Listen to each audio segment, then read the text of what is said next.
entertainment will be transformed.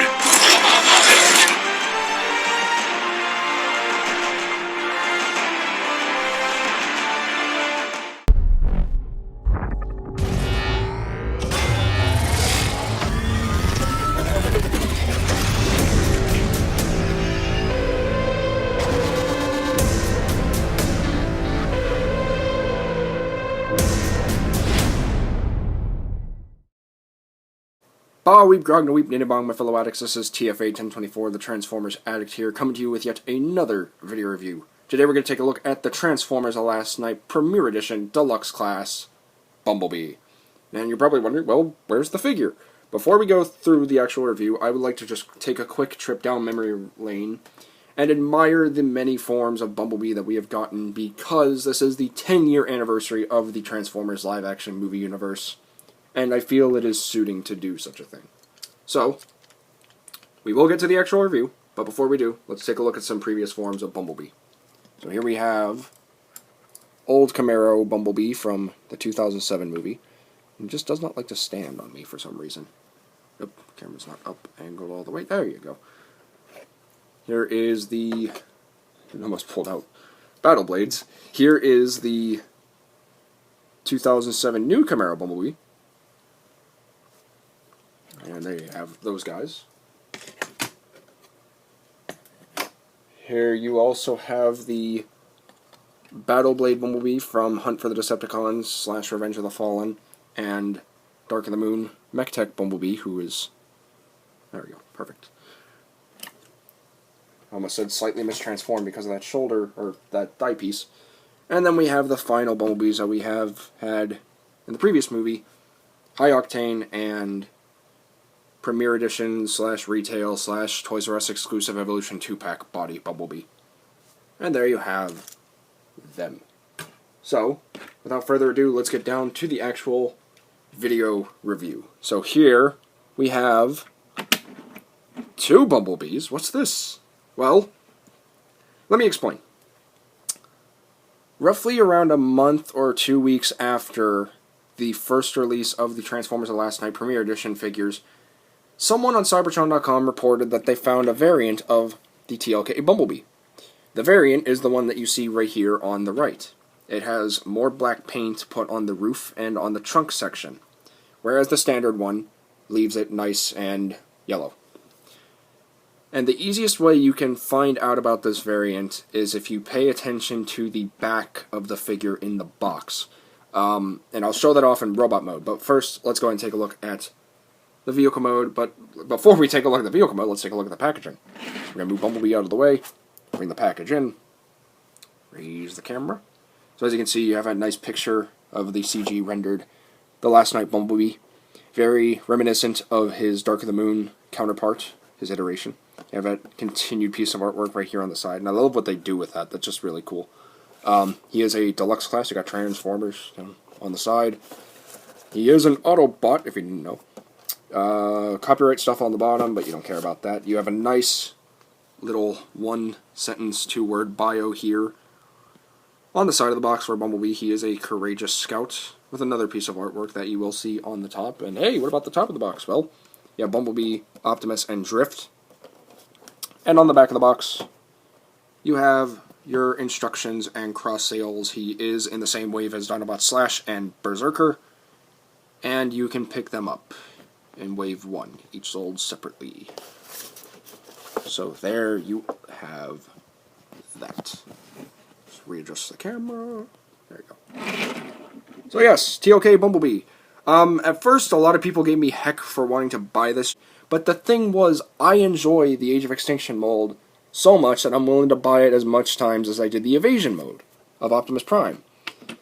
Now, I can understand why people gave me a little bit of heck for it, because honestly, there's not much of a difference between this one and the Age of Extinction Bumblebee, other than he has more of a black hood and a very different color palette of yellow. Whereas the Age of Extinction Bumblebee had a dandelion color, this is like more of a sunflower yellow, if that's even an actual color. And there's not really much any difference. I enjoy the mold a lot.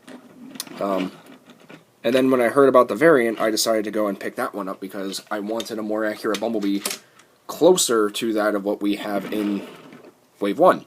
So I picked up the variant last Friday. Or was it last Saturday? I think it was last Saturday. Either way, I picked it up. I enjoy it. Now, Bumblebee does roll as cars and vehicles should. And, yeah, he has a lot of nice detailing on him. He has a nice molded Autobot insignia right there. No paint on the rims and hubcap. He does have painted taillights this time, whereas the retail edition did not have painted taillights.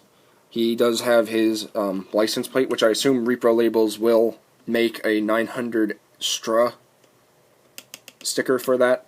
He does have a Chevy logo molded in right there. He has a gas cap somewhere. I thought he had a gas cap in here somewhere. Maybe I was wrong. Exhausts are left paintless. On the underside, you pretty much got visible head syndrome, chest syndrome, arms. You essentially get the whole idea of how Bumblebee is going to transform. It's the same thing as Age of Extinction. Now on this one, as I said before, no major paint difference other than more black on the hood and on the trunk. So, there is that. So that's it for the vehicle mode, so let's go ahead and get him transformed into robot mode using the power of stop motion. And here we have Bumblebee in his robot mode, and there's nothing different. It's just the same old Age of Extinction Bumblebee, but I still like it nonetheless. It's still a really good mold.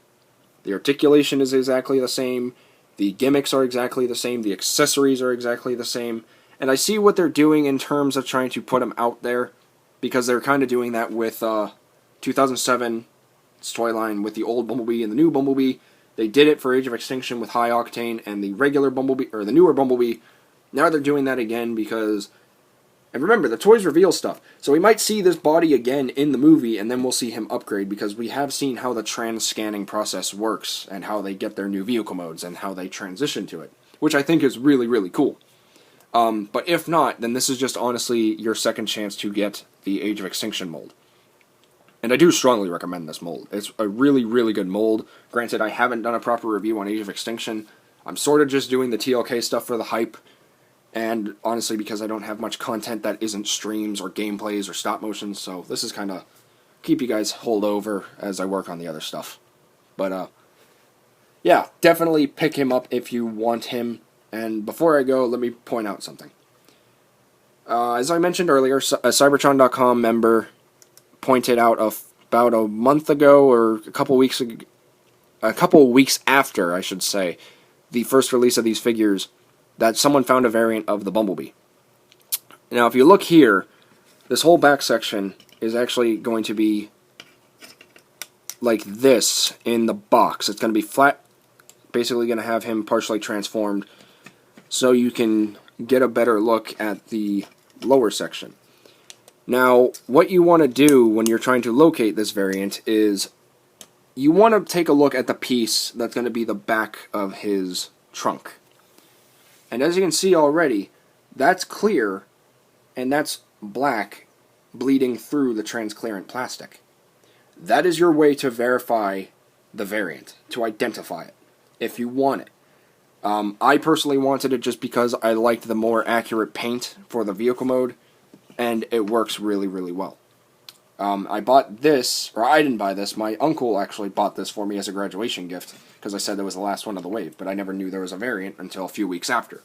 So, I was very happy to have both of them, and I do have both of them, so very happy to have both, and they both look great, but honestly, I strongly recommend that you go for the variant, which will be this one. It'll be the one with the black bleeding through, remember that. And I will also go ahead and share the article on Cybertron.com down in the description down below, so that way you guys can keep an eye out, or keep your optics peeled, for the variant. So, anyway guys, that's pretty much all there is to say in this video review. Not much different, aside from a new palette, and a little, not even a little, a lot less paint involved on this figure. If anything, they put it towards the vehicle mode, and I'm okay with that, but I would have preferred more paint in the robot mode. even like some dark grays here on the thighs, the thigh guards and everything. I would have preferred that. But I see what they're going with, and I'm okay with it.